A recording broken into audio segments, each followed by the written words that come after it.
Assalamualaikum, apa khabar guys? Apa khabar? Alright. So, seperti yang saya pernah kongsikan kepada anda semua, ingat tak apa yang saya katakan? Bila price naik, bila gold membuat kenaikan, ia akan mencari BRN atau kita sebut sebagai big round numbers. Bila dia sampai dekat big round numbers, kita perlu perhatikan sama ada akan terjadi rejection ataupun tidak. So, seperti yang terjadi semalam untuk pergerakan gold, dia sudah membuat kenaikan sehingga ke 2750 ataupun berada di zon yang lebih kurang lah. Kita tak kisahlah, kita ambil sahaja dahulu, betul tak? Okay, so apa yang terjadi selepas itu? Price membuat rejection. So kita ambil daripada area yang berdekatan dengan 2750 dan seterusnya gold membuat penurunan. Gitu. So 100 lebih pip dah sekarang. Okay, so sekarang apakah yang akan terjadi? Adakah akan ada penurunan dalam bentuk correction? Saya menjangkakan berkemungkinan besar akan ada penurunan dahulu sebelum membuat kenaikan ke atas. So tetapi sampai level manakah pergerakan gold boleh membuat penurunan ataupun akan ada tak kenaikan seterusnya di mana dia tak respect level BRN ini ya. Sebab tu saya katakan selalulah kita perhatikan level-level BRN yang ada. Ingat BRN tu apa? BRN adalah big round number. Bagaimana kita nak identify big round number? Kebiasaannya adalah seperti sekarang 2750, lepas tu akan membuat penurunan sehingga 2700, 2600, 2650, 2550, di mana dia jadi big round number lah. Dia bukan 2780. Begitu. Okay, so sekarang pertama sekali saya ingin mengucapkan terima kasih kerana sudi menonton video saya, dan seterusnya jika anda rasakan video saya ini bermanfaat, silalah like, subscribe dan share kepada kawan-kawan, especially kepada anda semua yang masih baru kepada channel saya dan masih belum subscribe lagi. Silalah subscribe sekarang dan jangan lupa tekan butang loceng, disebabkan bila saya upload video baru anda akan mendapat notification daripada YT. Alright, okay, so sekarang jangan buang masa, kita teruskan dengan video kita perkongsian untuk hari ini. So seperti biasa, saya akan padam dahulu semua level-level yang berada di sinilah. Saya buang terus, tak payah buang masa. Kita nak kita nak cari terus keadaan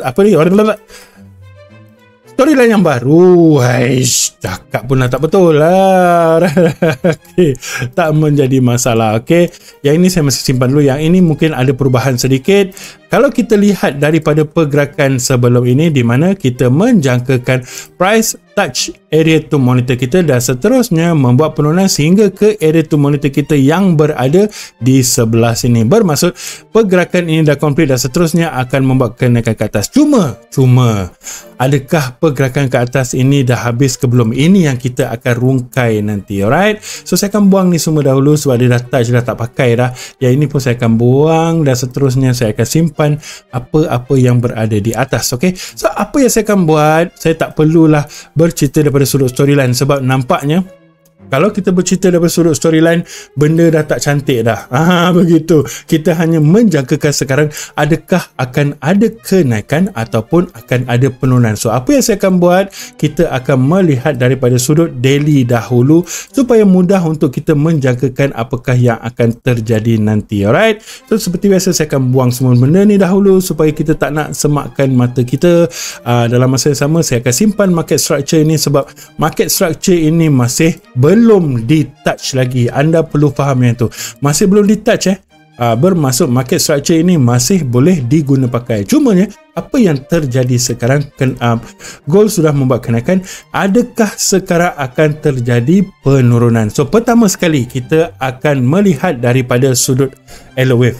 Seperti yang kita nampak, pergerakan dalam erti kata yang kecil, dia bergerak begini, 1, 2, 3, 4 dan akan membuat wave 5. Dalam setiap pergerakan adanya pergerakan wave seperti anda nampak di sini.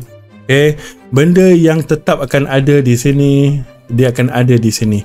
Benda yang sama juga bila dia membuat correction. Ini adalah correction, saya akan tukar warna. bagi dia warna lain sikit. Salah pula, minta maaf. Patutnya saya tukar kat sini. Gitu. Okey, ni correction. Dan seterusnya kita nampak ada lagi pergerakan di mana dia membuat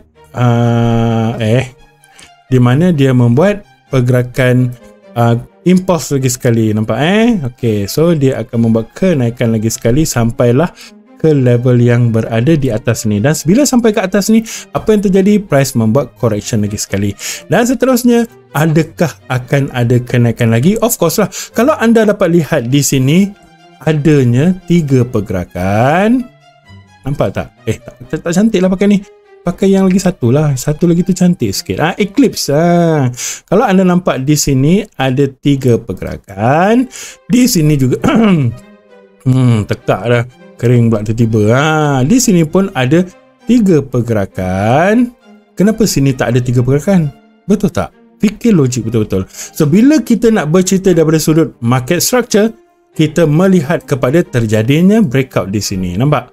Dia ada breakout. Walaupun ada touch sikit ni pun tak menjadi masalah sebab dah terjadinya breakout di level yang itu. Nampak tak? So, bila terjadi breakout, apa yang kita boleh jangkakan yang pertama sekali, jika kita menggunakan alert wave, pergerakan alert wave, dia mesti bergerak 5 pergerakan dan seterusnya akan ada 3 pergerakan ke bawah. Betul tak? So, apa yang kita boleh nampak sekarang? Masih tiada lagi pergerakan 3 di sini, di mana ada 3 hijau 1, sini ada 3 hijau 1. Bermaksud sepatutnya akan ada pergerakan 3 lagi sekali di sini. Betul tak? Dia mestilah bergerak 3 dan untuk menghabiskan pergerakan dia. So, untuk ini, apa yang saya boleh katakan? Mungkin hari ini apa yang saya boleh katakan, berkemungkinan besar dalam market structure terjadinya breakout. Nampak? Terjadinya breakout bermaksud untuk penurunan hanyalah sekadar correction ataupun retracement saja. Persoalan sekarang, sampai mana dia boleh membuat retracement? Apa yang saya akan buat? Saya akan tarik Fibo retracement daripada bawah ni sampai ke atas. Saya akan mencari 3 level. Kali ni kita kena cari 3 level. Jangan buang masa, kita cari 3 level dulu.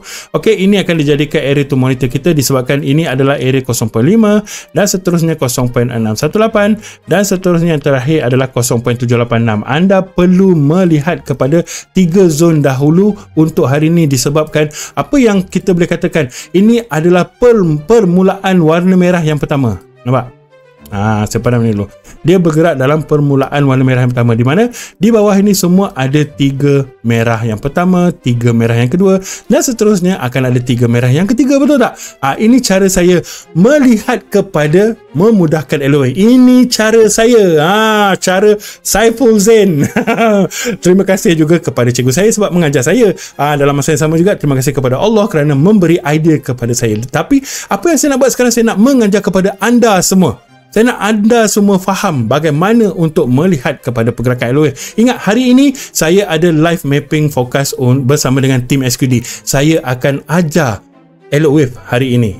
Begitu. Hari ini hari Rabu 23 bulan 10 2024. Saya akan mengajar pukul 9 malam nanti bersama dengan tim SQD. Saya akan exclusively mengajar LOA, bagaimana melihat LOA daripada sudut yang berbeza. Alright, ini cara saya. Kalau anda nak gunakan dalam sesi pembelajaran anda mengajar orang lain pula, tak menjadi masalah. Sebab ini adalah kita nak sama-sama mengajar, belajar. Alright, okay. So sekarang apa yang kita nampak? Pergerakan berkemungkinan besar akan membuat retracement. Tetapi sebelum itu, kita akan cari dulu Fibo retracement daripada atas ni, sebab kita nak jangkakan sampai mana dia boleh membuat kenaikan dahulu. Ingat, dia dah break. Seterusnya kita akan melihat adakah akan ada rejection nanti di atas ni. So saya akan lihat daripada yang pertama, iaitu di sini. Saya akan tandakan sebagai, kenapa keluar style pula ni? Saya akan tandakan teks 0.50 di mana di sini adalah level Fibo retracement dan seterusnya di atas apa ni? Okay. Dan seterusnya di atas ni saya akan tandakan 0.618. 0.618. Okey. So apa yang saya boleh jangkakan, bermulanya sebentar lagi kita bakal melihat kenaikan yang akan terjadi untuk gold. Dalam masa yang sama saya juga akan menandakan 0.78 dan kita tandakan dahulu at least Ambil lain, dia ikut lain pula. 0.786. Kali ni kita tandakan dahulu. Sebab apa? Sebab kalau dia naik sampai 786, anda perlu berhati-hati sedikit lah. Okay? Tapi apa yang saya boleh katakan, jika terjadinya kenaikan sehingga ke level, katalah dia naik sampai sini, lepas tu dia membuat penurunan, inilah baru saya akan mencari pullback di sini, barulah saya akan mencari sell di sini. Faham tak? Gitu. Buruk sikit lah, tapi tak apalah, at least anda nampak. Begitu, faham tak?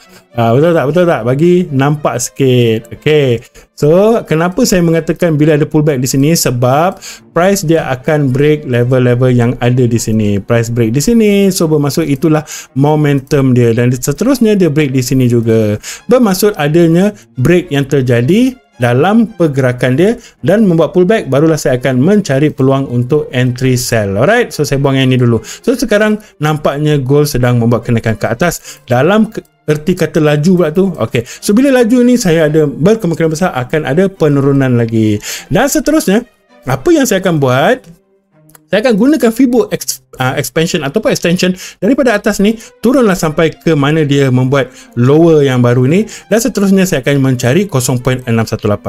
Apa yang kita nampak di sini adalah saya akan melihat kepada area 1, tapi biasanya dia akan buat turunan sampai 1, 2, 3, 6. Okay, dan seterusnya ada 1.618. Nampak tak? Di dua zone ini berada berdekatan dengan area to monitor kita, so kita akan simpan lah. Ini adalah 1.236. Anda perlu melihat kepada apakah yang terjadi nanti. Alright, so ini pula adalah 1.618. Kita akan tanda. Sebab apa? Sebab ada kemungkinan besar price boleh membuat penurunan sehingga ke level yang ini, dan seterusnya barulah akan membuat kenaikan. Tetapi dalam masa yang sama, kita juga akan menandakan level 1 untuk kita lihat apakah yang akan terjadi nanti. Yang ini saya padam dulu. Okay, yang ini adalah level 1.00. Kita perlu tandakan disebab apa ni? Disebabkan kita menjangkakan akan ada penurunan sehingga ke level-level yang tertentu. So sekarang kita dah ada level. Apa yang saya boleh katakan? Berkemungkinan besar saya menyangkakan untuk hari ini gold akan membuat kenaikan, dan seterusnya akan membuat penurunan mungkin sampai ke 1236 ataupun sampai ke 1618 ataupun sampai ke level yang berada di bawah ini, dan seterusnya akan membuat kenaikan ke atas. Kenapa? Sebab apa yang anda nampak di sini adanya zone yang boleh dikatakan cantik jugalah, di mana ianya berdekatan dengan area to monitor kita. So jangan buang masa, kita akan perhatikan untuk yang ini dahulu. Jika price sampai ke 1236, pastikan ada confirmation untuk masuk entry, barulah kita masuk entry. Jika tiada peluang untuk masuk entry ataupun tiada confirmation, kita perlu menunggu lagi sehingga price touch pula di 1.618 di bawah ini.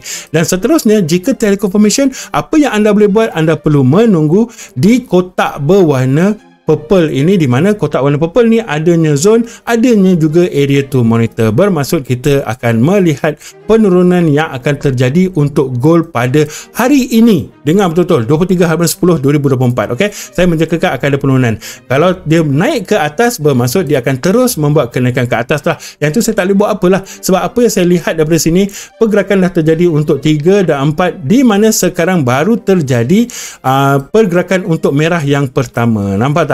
Macam saya beritahu tadi, adanya 3 pergerakan merah di bawah, 3 pergerakan merah yang kedua, dan seterusnya akan ada 3 pergerakan merah lagi sekali, di mana sekarang ianya bergerak dalam correction dahulu. Anda perlu faham yang itu dahulu. Alright? Okay, so sekarang ini sahajalah apa yang saya nak kongsikan. Saya tak nak buang masa anda sebab sekarang pun dah pukul 11 lebih. InsyaAllah jika terjadinya pergerakan sedemikian, apa yang anda perlu buat? Jika anda nak masuk sell, pastikan ada confirmation dahulu di zone-zone yang saya tandakan di atas ini. Dan seterusnya, jika ada confirmation, anda boleh ride penurunan itu sehingga ke level yang dah saya tandakan pula di bawah. So at least anda ada entry.